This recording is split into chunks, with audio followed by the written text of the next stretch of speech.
Bagaimana otakmu itu coba? Justru saya ada di sini karena saya nggak mau diatur-atur oleh bajingan tolol. Jadi semua hal yang kita bicarakan, kita balikkan pada seseorang yang memimpin kita. Ini republik, ada yang memimpin.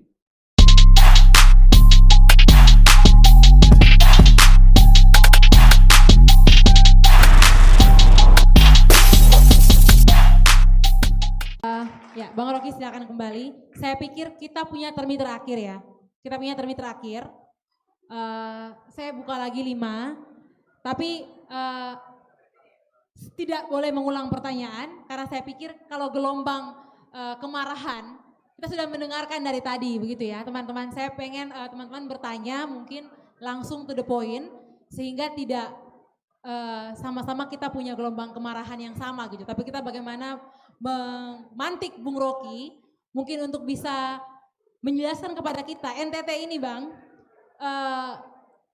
sangat mencintai Jokowi gitu ya. Hari ini saya melihat begitu banyak kemarahan dari sambutan Kaprodi gitu ya sampai dengan penanya-penanya itu ada begitu banyak kemarahan gitu. Tapi bisa dibilang bahwa NTT ini adalah masyarakat yang paling mencintai Jokowi. Jadi saya agak kaget juga ya hari ini ternyata banyak sekali yang marah-marah begitu ternyata gitu. Jadi apakah cara mereka mencintai itu hingga terluka gitu ya. Sampai akhirnya kemarahan-kemarahan itu muncul. Tapi kemudian menarik hari ini kita bisa melihat perspektif yang berbeda dari apa yang Bung Rocky jelaskan kepada kita.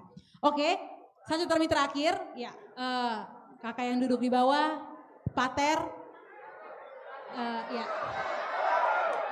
Pater yang kedua, ya, 3,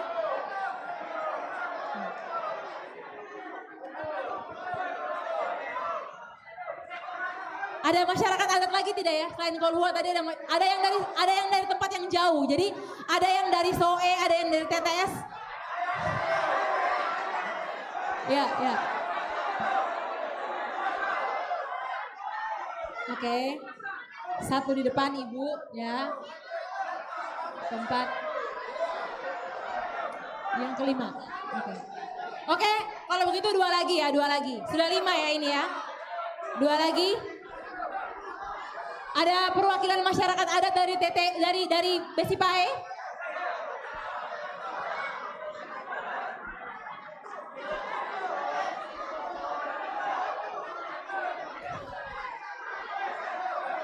Oh, oke, ada dari Besipae 1 ya, yang kelima, yang keenam.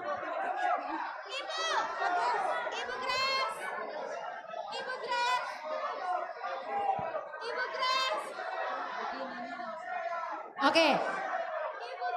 Oke, yang paling belakang ya. Oke, yang baju hitam, yang angkat tangan gini. Oke, itu yang ke-7. Oke, nanti kita akan coba buka lagi. Kalau misalnya waktunya masih pas, saya akan coba buka lagi. Saya mulai dengan yang pertama dari Kakak Gusti. Silakan teman-teman, mic-nya. Siap. Setelah ini. Sabar, jangan ribut. Baik, terima kasih. Saya Gusti. Bang Rocky, terima kasih. Saya ikuti selama ini dan luar biasa. Saya berpikir begini, Pak Rocky datang ini bukan untuk kita marah ya. Karena salah satu ciri orang dungu itu cepat marah. Tapi Pak Rocky hadir untuk memantik pikiran kita agar berani berpikir sendiri. Termasuk bagaimana menjawab kondisi kita di NTT saat ini. Artinya luka ada di kita. Dan baik kalau kita mulai sembuhkan luka kita, ketimbang harus tunggu pemerintah. Gitu. Saya sepakat dengan Pak Edu tadi. Yang menjadi pertanyaan, FISIP Unwira, apa yang dibuat untuk lingkungan ini? Yang menjadi pertanyaan, apa yang harus kita buat untuk mata air di seluruh NTT? Saya pikir itu poinnya. Pak Rocky bukan datang untuk buat kita demo, itu bodoh sekali menurut saya. Pertanyaannya Kak? Ya, Pak Rocky hari ini Gereja Sejagat merayakan Hari Minggu Komunikasi Sedunia. Dan saya berpikir Paus Fransiskus menekankan itu bagaimana komunikasi yang memanusiakan. Jadi pertanyaan saya, oke, ada buruknya pemerintah. Tapi kira-kira apa sumbangan pikiran Pak Rocky untuk kondisi yang ada? Semisal ada sebuah lembaga yang dibentuk dan lain-lain, atau saya pikir tidak perlu malu untuk mengambil bagian dalam satu sistem untuk sebuah kebutuhan bersama begitu. Terima kasih Pak Rocky karena sudah menghancurkan politisi yang dungu. Terima kasih dan mari kita bergerak bersama untuk Indonesia yang lebih baik. Terima kasih. Oke, baik, terima kasih Kak Gusti. Silakan Pak Ter. Baik, sebaiknya saya dari sini supaya bisa melihat Pak Rocky. Saya kenal Pak Rocky, ya bukan dari ILC, tapi ketika saya mahasiswa semester 5 di Lelero, saya membaca satu buku yang berjudul Kembalinya Politik, yang kata pengantarnya diberikan oleh Pak Rocky. Dan di dalam buku itu Pak Rocky membicarakan konsep subjek dari Zizek. Bahwa sekarang ini subjek itu sudah mati. Subjek yang memberontak, subjek yang melawan itu sudah mati karena sudah dibekuk oleh neoliberalisme. Tugas kita sekarang adalah membangkitkan kembali subjek itu. Dan di dalam satu bagian, Pak Rocky mengatakan begini. Pak Rocky mengutip Alan Badiou yang mengatakan bahwa perjuangan keadilan sosial itu tidak bisa partikularisme melawan universalisme.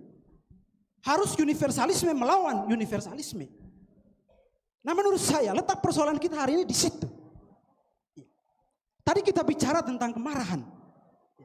Tapi percuma kemarahan kalau itu adalah partikularitas. Kemarahan itu harus membentuk suatu universalitas sehingga universalisme itu bisa melawan universalisme. Persoalan kita sekarang itu adalah kita melawan dan melawan, tapi perlawanan itu sifatnya partikular. Walhi melawan sendiri. Organisasi-organisasi keadilan sosial yang lain melawan sendiri. Tidak ada satu kerangka yang bisa menghubungkan semuanya. Kita tidak bisa melawan neoliberalisme yang bergerak di belakang seluruh kebijakan politik hari ini, yang semuanya adalah universalisme. Kita sulit melawan itu. Itu persoalan pertama. Saya ingin beri satu soal yang radikal itu Pak Rocky. Dan saya harap Pak Rocky bisa memberikan satu jawaban yang konkret. Bagaimana subjek itu bisa dihidupkan kembali saat ini di bawah kuasa neoliberalisme. Itu pertanyaan yang pertama. Pertanyaan yang kedua Pak Rocky. Pernah di forum ini saya menjadi seorang pembicara pada hari Kartini kemarin, ya. Dan saya mengangkat kasus di Besipae di mana ada sejumlah perempuan yang menelanjangkan dada mereka, menelanjangkan diri mereka untuk melawan korporasi, ya. Di dalamnya ada aparat pemerintah termasuk gubernur Victor Laiskodat waktu itu. Dan waktu itu ada anggota DPR yang hadir dan saya berani katakan begini. Seharusnya DPR malu karena sebetulnya perlawanan itu harus bisa diantisipasi di ruang parlemen DPR. Itu bukan tugas masyarakat untuk melawan. Kalau perlawanan itu diambil oleh ibu-ibu, orang sederhana di Besipae dengan secara radikal menelanjangkan tubuh mereka, itu berarti DPR gagal. DPR harus refleksi itu. Semua bentuk perjuangan masyarakat sekarang melawan ketidakadilan ekologis, ketidakadilan sosial, itu sebetulnya adalah lambang kegagalan DPR.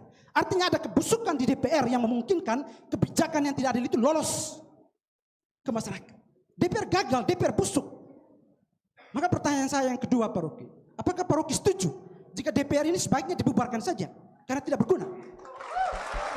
Terima kasih. Oke, baik, terima kasih Pak Ter. Yang ketiga, tadi yang di belakang, baju hitam paling belakang, ya. Sorry, nanti. Ya.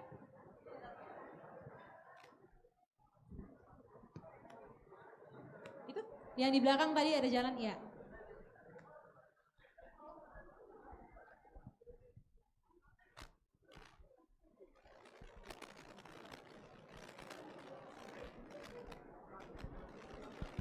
Cek.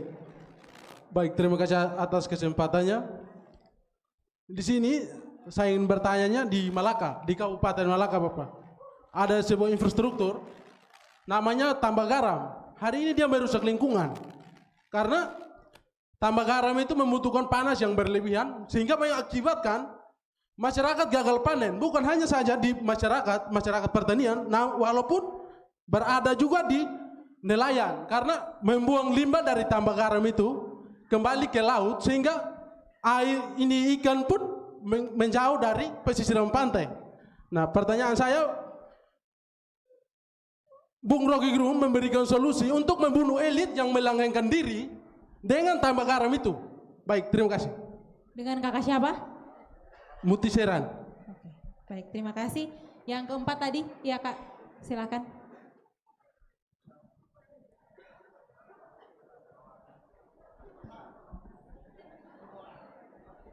Terima kasih atas kesempatan yang diberikan. Nama saya Nina, saya dosen di program studi administrasi publik FISIP Unwira. Jadi tetangganya Bapak dan Ibu yang menyelenggarakan kegiatan pada hari ini. Terima kasih untuk pencerahan hari ini dari Bang Rocky, dari Bang Edu, juga Bang Dedos, dan Abang dari Walhi, saya lupa namanya, minta maaf. Kegiatan hari ini memantik kami sebagai pendidik bahwa ternyata tanggung jawab menjadi guru, dosen ini kan guru juga ya, menjadi guru di NTT itu cukup besar ya, karena kita harus menghasilkan mereka-mereka yang cerdas secara akademik, kemudian mereka juga yang cerdas secara karakter. Dalam arti apa yang dipelajari hari ini, nanti besok lusa itu bisa diterapkan saat mereka benar-benar hidup di masyarakat luas ya. Saya ingin minta saran dari Bang Rocky, dari Bang Edu, dan juga abang-abang lainnya, bagaimana caranya supaya adik-adik kita, anak-anak kita ini, mereka itu jangan menjadi pendemo hari ini, kemudian besok lusa menjadi koruptor. Jadi mereka yang memprotes aturan, kemudian saat mereka berkuasa, lalu mereka menjadi orang yang membengkokkan peraturan dan melanggar peraturan itu sendiri. Kira-kira selain menyarankan mereka untuk membuka wawasan mereka, bagaimana caranya supaya mereka bisa menjaga karakter dan idealisme mereka saat berada di lingkungan dunia yang sebenarnya. Terima kasih, itu saja dari saya. Terima kasih Kak Nina. Ya, yang kelima.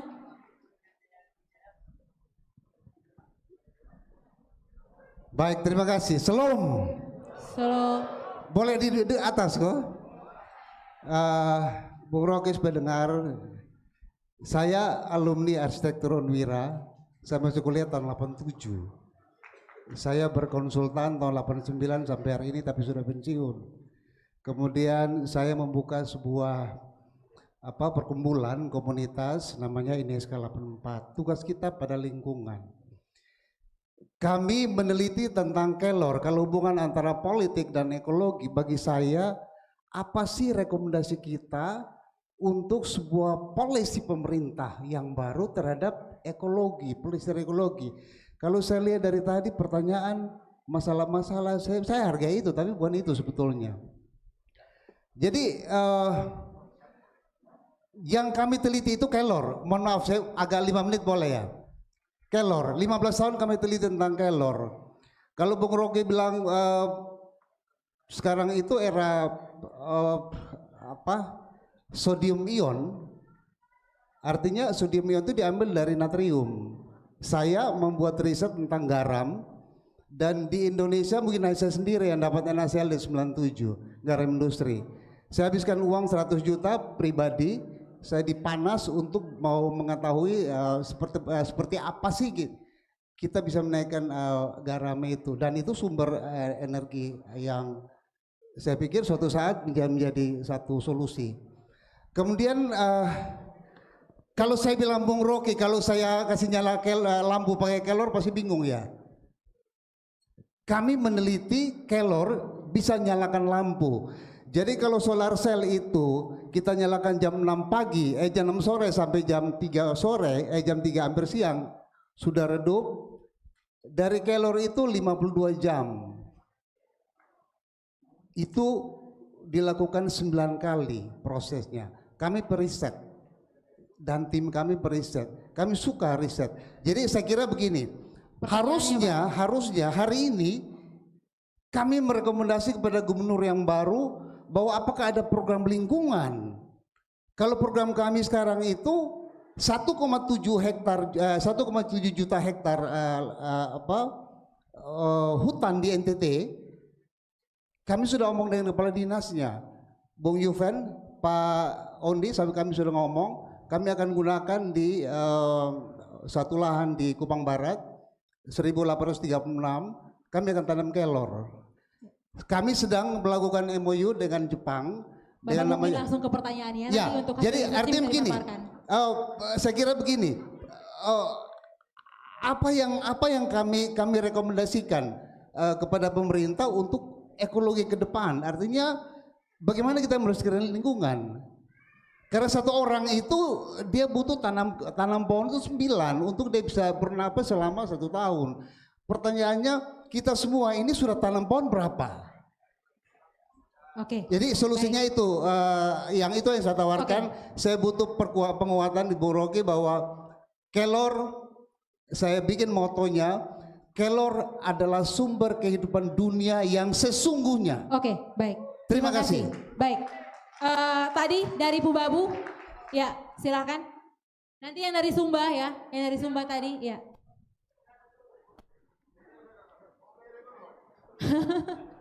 Tadi sudah angkat tangan, tadi mau miring. Oke, yang dari Bu Babu dulu. Baik, terima kasih atas kesempatan yang diberikan kepada kami masyarakat. Perkenalkan, nama saya Immanuel Tampani, saya asli dari Timor Tengah Selatan, dari Soe. Dan saya juga salah satu korban masyarakat adat di Pubabu. Terus terang, saya mau sampaikan kepada kita dan menyampaikan kepada semua kita masyarakat adat bahwa hari ini negara tidak mengakui masyarakat adat yang ada di NTT. Khususnya kan masyarakat adat di Pubabu, pemerintah mengatakan bahwa masyarakat adat tidak ada. Itu pertama. Namun hari ini saya mau sampaikan kepada kita bahwa dari tahun 1927 hutan adat itu dipetakan oleh masyarakat adat sebelum negara hadir. Jadi kami masyarakat adat Pubabu pun juga kami tidak mengakui negara. Karena negara belum ada, masyarakat adat sudah ada. Yang kedua, pemerintah belum ada, masyarakat adat sudah ada. Sehingga kalau negara tidak mengakui kami sebagai masyarakat adat, kami juga tidak mengakui negara sebagai negara kami. Itu yang pertama. Yang kedua, hutan adat kami pun juga dirusak oleh oknum-oknum yang mengatasnamakan negara. Dan hari ini hutan adat dirubah menjadi hutan lindung. Dan setahu kami kalau hutan lindung itu dirusak pasti ada sanksi pidana. Tapi hari ini oknum-oknum yang berada di dalam dan merusak hutan, negara diam dan tidak melakukan proses hukum terhadap mereka. Itu yang kedua. Yang ketiga, teman saya dikriminalisasi, bahkan kami sebagai korban kami dikriminalisasi dan dipidana.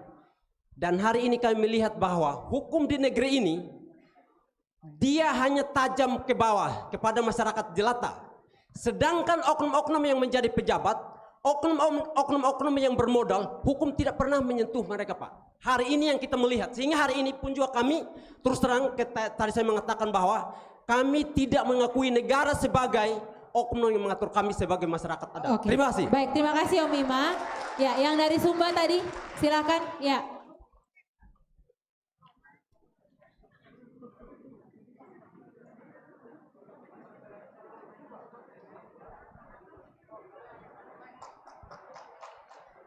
Cek.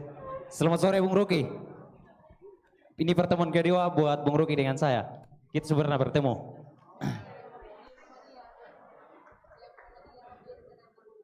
Perkenalkan, nama saya Trio Putra Dewa. Saya asal dari Sumba dan Bung Rocky dari Manado. Dan kita dipertemukan oleh politik ekologi, tapi dibedakan oleh IKI yang bemeratakan sekarang. Pada abad ke-20 To the point, Theo. To the point. Iya, to the point. Ini to the point. Iya. Ini to the point. Pada abad ke-20 ada seorang 3 monster dalam pengajian politik. Karl Marx, Max Weber, dan John Stuart Mill. Itu adalah pengajian tentang politik pada ini yang kita bahas. Dalam satu kutipan, kalimat itu adalah pembedaan tentang suatu pemikiran politik. Dari Sumba apa yang mau ditawarkan? Langsung ke pertanyaannya, Theo. Pertanyaannya, sabar Bu. Supaya kita punya kajian. Karena waktu. Siap Bu. Ya. Pertanyaannya Bung Rocky, dengan beberapa narasi yang hadir pada saat ini yang disampaikan oleh Bung Rocky dan penegasan buat Bung Rocky. Dan ini adalah salah satu penegasan buat Bung Rocky. Sampaikan kepada pusat di saat Bung Rocky ada di podium bersama dengan pemerintahan pusat dan suatu pengamat-pengamat politik, sampaikan apa yang menjadi keluh dan kesah pada pemerintah NTT pada saat ini dan masyarakat NTT. Itu permintaan dari saya Bung Rocky. Sekian dan terima kasih. Selalu. Oke, terima kasih Theo dan teman-teman semua. Bang Rocky, saya ingat ya, ini tadi tentang kelor, saya ingat waktu tadi Bung Rocky menanam cendana. Sebelum masuk ke ruangan ini, Bung Rocky dan Bang Edu itu menanam cendana di depan. Jadi waktu pertemuan Walhi bersama dengan Kadis DLHK, Pak Ondi itu bilang bahwa saat ini ketika Gubernur Victor Laiskodat mengubah program dari yang sebelumnya Frans Leburaya itu menjadikan NTT sebagai provinsi cendana, kita berubah program ke provinsi kelor, maka cendana itu hampir punah Bang, karena tidak ada lagi anggarannya gitu. Saat ini kita bicara kelor, tapi NTT itu terkenal dengan Nusa Cendana. Bisa dipastikan hari ini banyak sekali cendana NTT yang dikirim ke IKN. Karena gara-gara Pak Jokowi turun ke NTT, lalu tanam cendana, sehingga setelahnya diperintahkan cendana-cendana itu dibawa ke IKN. Nah, hari ini tumbuhan endemik di NTT, cendana itu hilang. Hampir hilang, karena tidak ada lagi program cendana. Kita sudah berubah ke program kelor gitu ya. Dan ini situasinya, bahwa krisis iklim ya, dan juga bagaimana beban ganda ekologi tadi, itu menggambarkan bahwa banyak sekali program-program yang masif, tapi kita melupakan sebenarnya yang endemik dari NTT itu apa gitu. Jadi itu situasi krisis yang hari ini juga terjadi terkait situasi biodiversity di NTT. Selanjutnya saya serahkan ke Bung Rocky untuk mungkin merespon pertanyaan yang hari ini sudah dipaparkan oleh semua teman-teman penanya, atau juga mungkin memberikan peneguhan ya Bang Rocky ya terhadap kondisi yang saat ini terjadi. Silakan. Oke, kenapa saya ditagih untuk memberi solusi pada banyak betul soal? Kan itu konyol kan namanya. Kan tadi Anda terang ini masalah kami. Bagaimana solusinya? Saya pergi ke Papua kemarin, saya pergi ke Palu sama. Tapi bagi saya masalahnya sama. Yaitu Anda mau ubah dengan cara apa itu? Seorang perempuan Amerika berkulit hitam, beragama Muslim, miskin, lesbi. Anda bayangkan seorang perempuan Amerika beragama Islam di tengah-tengah mayoritas agama Protestan. Dia seorang perempuan di tengah-tengah maskulinitas Amerika. Dia seorang lesbi di tengah-tengah heterogenitas seksual Amerika. Dan dia seorang miskin. Dia bertanya hal yang sama, apa yang mau dia buat supaya dia keluar dari diskriminasi 4 itu. Dia bingung mau tulis apa, mau pikirin apa. Tapi dia punya otak. Lalu dia tulis satu paper pendek yang sampai sekarang jadi acuan LSM dunia. Judulnya begini: The Master's Tool will never dismantle the Master's House. Peralatan raja tidak mungkin dipakai untuk membongkar istana raja. Saya ada di luar, Anda suruh saya masuk ke istana raja untuk ubah itu. Siapa yang tadi usulin saya masuk kabinet, masuk segala macam? Kan bagaimana otakmu itu coba? Justru saya ada di sini karena saya nggak mau diatur-atur oleh bajingan tolol yang nggak punya perspektif gitu. Kalau ditanya Rocky Gerung masuk kabinet, diusulin menteri pendidikan, menteri lingkungan, gue mau jadi jaksa agung gitu coba, gue tangkap semua itu. Kan itu intinya, kita mesti cari peralatan dari luar untuk membongkar istana raja. Itu jalan pikirannya tuh. Jadi tadi jangan piecemeal, jangan sepotong-sepotong ajukan itu. Ada radical ideology, ada radical movement. Tetapi itu mesti merupakan peralatan di luar istana, di luar kabinet. Jangan minta ajukan ke menteri, dia nggak mungkin lakukan apa yang Anda inginkan.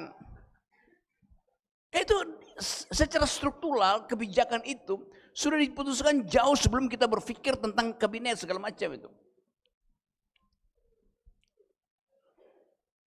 Gerakan lingkungan di Amerika pernah jadi frustrasi karena semua ide udah diajukan. Pemerintah negara bagian nggak bergeming gitu, nggak peduli maksudnya. Lalu timbul gerakan yang disebut ekoterorisme. Anak-anak muda di situ dengan bimbingan seorang profesor ekologi, rame-rame masuk hutan, cari pohon yang potensial dipotong, dia bawa paku radius itu, dipaku pohonnya. Itu merusak pohon. Tetapi itu adalah tindakan radikal untuk menghentikan gergaji besi, gergaji pohon itu. Pohonnya dipaku, tembus, dipotong kiri kanan gak kelihatan. Jadi begitu gergaji, pohonnya digergaji, gergajinya patah, rugi si kapitalis. Kalau ada yang mental, mentalnya ke jidat si tukang potong, kapok mereka. Itu satu contoh radical break. Peralatan dipakai dari luar. Kemudian tumbuh semua ideologi tentang perlindungan hutan di situ. Juga dari kalangan akademisi itu. Kan itu intinya tuh. Jadi kita kumpulkan semua problem ini sama. Soalnya yaitu pengendalian negara terhadap hak publik. Sama aja. Ada oposisi nggak bekerja, ya lakukan dari tadi kita bicara tentang aktivitas masyarakat sipil yang dilembagakan sebagai paralel politik. Ini ada politik resmi dari negara, official politik. Ini ada politik paralel dari masyarakat sipil yang membayang-bayangi kekuatan itu. Kan kita belajar dari revolusi Prancis, Lech Wałęsa, Perestroika, Glasnost di Rusia segala macam. Kan itu datang dari kesadaran rakyat untuk menghentikan eksploitasi dari para politisi. Itu aja. Jadi mulailah membangun kekuatan rakyat. Saya mengerti bahwa Anda cari di kabupaten itu ada soal air. Di situ ada soal energi yang sebetulnya potensial, kelor. Tapi mungkin skala ekonominya nggak dapat sehingga nggak mungkin diproduksi menjadi bagian yang secara ekonomi bisa menghidupkan. Jadi semua hal yang kita bicarakan, kita balikkan pada seseorang yang memimpin kita. Ini republik, ada yang memimpin. Ya tagih pada Jokowi. Dalam bentuk apa? Protes radikal. Apa bentuk protes radikalnya? Demonstrasi. Ada cara lain? Ada. Kirim saya proposal itu, saya nego dengan Jokowi. Berapa ratus proposal saya mau dapat di situ. Lalu kalian anggap saya sekedar calok untuk menegosiasikan kepentingan. Ya, saya stupid gitu kan. Kan bukan begitu cara berpikirnya. Saya tahu Jokowi segala macam dia akan sogok. Dia udah sogok mahasiswa. Kasih kartu, apa namanya? Kartu Indonesia Pinter. Buat kesehatan dia kasih kartu, apa namanya? BPJS. Buat makan siang gratis nanti jadi kartu kuliner. Semua kartu dia udah kasih. Enggak, yang terakhir ada kartu yang dia nggak mau bagi. Karena dia mau pakai sendiri. Kartu Indonesia Dungu.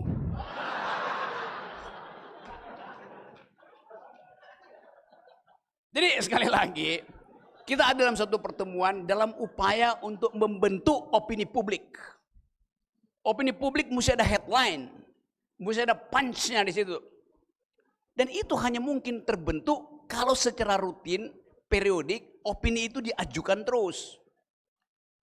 Kan dasarnya begitu. Batu itu kalau cuma 1-2 kali ditetesin hujan nggak akan berlubang dia. Batu itu dihujani hujan lebat 1 kali dia juga nggak akan berlubang. Tapi kalau tetesnya rutin, dia juga bolong juga. Jadi saya inginkan kita punya kemampuan intelektual untuk menulis di jurnal, menghasilkan proposal supaya seluruh dunia tahu bahwa ada problem di NTT yang problemnya sama dengan di Kalimantan, sama dengan di Papua segala macam kan. Itu dasarnya kan, apalagi di Papua tuh. yang dieksploitasi habis-habisan untuk food estate gagal semua. Itu dasarnya kan. Anda bayangkan bisa Papua itu ada 37 juta hektar hutan. 80% adalah hutan primer. Di dalam hutan primer itu ada 2.000 jenis unggas, 20.000 jenis pohon, 4.000 jenis ular. Di kepala saya hafal.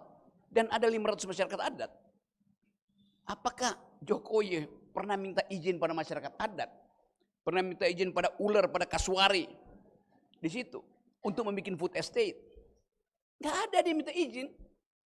Kenapa? AMDAL-nya dipindahkan ke pusat, bukan lagi hak masyarakat. Yang mesti nentuin AMDAL itu masyarakat adat. Tapi nggak ada kan? Jadi Anda tahu percuma Anda bikin proposal untuk diperbaiki secara piecemeal, sepotong-sepotong oleh kementerian. Dirjen ada punya koneksi dengan gubernur, bahkan ngomong di kabinet, nggak ada. Karena ini adalah kepentingan struktural dari akumulasi kapital yang tidak mungkin dihentikan kecuali dengan satu radical break. Itu aja intinya. Ada kesempatan di dunia? Ada. Semua kapitalis dunia setiap tahun biasanya berkumpul di Davos di Swiss. Forum yang disebut Economic Forum, World Economic Forum. Forum ekonomi dunia, isinya para kapitalis, pemimpin negara kapitalis, CEO dari perusahaan besar kapitalis, dari tahun 50 berkumpul di situ mereka untuk menentukan arah kebijakan ekonomi dunia. Kira-kira 2 tahun lalu, pendirinya Klaus Schwab datang ke publik mengatakan, mulai hari ini saya tidak percaya lagi bahwa kesetaraan dan keadilan bisa dihasilkan melalui growth, melalui pertumbuhan ekonomi, melalui akumulasi. Ini tokoh paling bangsat dari kapitalis akhirnya mengakui bahwa hanya dengan human solidarity dimungkinkan ada perdamaian. Karena akhirnya dia paham bahwa ini eksploitasi planet. Jadi Anda lihat bagaimana sebetulnya orang yang paling kapitalis lebih paham tentang Pancasila daripada Jokowi yang merakyat itu. Dia paham keadilan sosial, paham kemanusiaan yang beradab. Padahal dia dirikan forum itu sebagai tempat koncok-koncok kapitalis. Jadi sekali lagi sebetulnya ada peluang sejarah bagi kita untuk mendiktekan bahwa negara ini didirikan untuk kepentingan keadilan rakyat, keadilan sosial, bukan keadilan kapitalisme. Itu namanya perubahan paradigma. Yang terjadi hari ini di Rempang, di Wadas, NTT, sistem berpikir market ekonomi melimpah ke dalam wilayah adat dan berubah menjadi market society. Itu yang nggak boleh terjadi. Kan Jokowi tanya di Rempang, di IKN, berapa sih harga kalian masyarakat adat kami mau pakai nih? Berapa uang ganti tanah jadi rumah itu? Dia nggak ngerti bahwa komunitas itu tidak memerlukan house, mereka memerlukan home. Dia nggak memerlukan bangunan, dia perlu persahabatan. Ini terjadi di mana-mana. Anda pergi ke di sini misalnya, dieksploitasi. Kemarin saya dari Palu, hal yang sama. Ketemu dengan masyarakat Palu. Di tengah kota Palu ada bukit yang di dalamnya ada emas. Dulu punya Rio Tinto, dijual pada Bakri, terus dieksploitasi 800-8.000 hektar. Emasnya itu dia ambil begitu, nggak perlu digali jauh-jauh. Tapi di situ ada kuburan nenek moyang, di situ ada sumber air. Nggak peduli dasarnya. Jadi di semua soal itu ada masalah yang sama, karena kebutuhan eksploitasi. Jadi Anda lihat bagaimana market ekonomi disperse, masuk infiltrasi itu, trickle down ke dalam sistem kebahagiaan kita. Nah, kepedulian lingkungan adalah mengembalikan oikos itu ke dalam ekologi, bukan ke dalam ekonomi. Walaupun kata dasarnya sama, oikos. Jadi sekali lagi, kita mau supaya ada pendalaman ideologis tentang masalah ini. Bukan sekedar tukar tambah, Anda dapat berapa, negara dapat berapa, brokernya dapat berapa.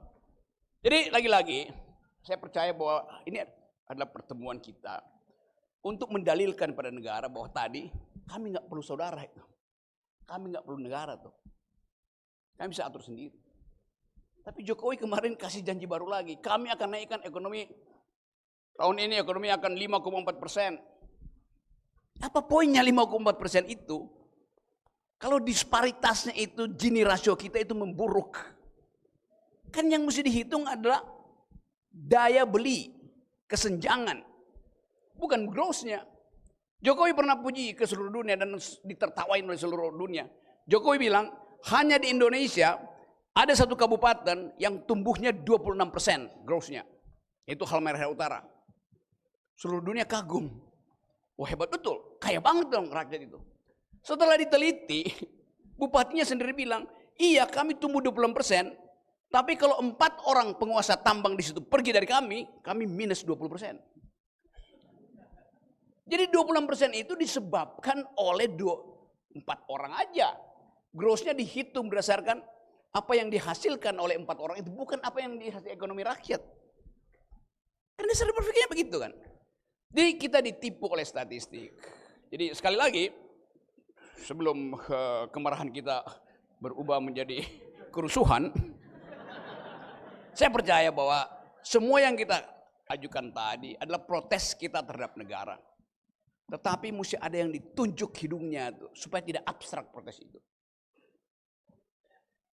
Politik itu hanya disebut politik kalau musuhnya jelas. Tunjuk aja. Joko Widodo. Kenapa Anda takut buat katakan? Ini sistem presidensial yang turun dari atas, perintah dari atas sampai menteri-menteri itu. Ngapain pergi kepada menteri?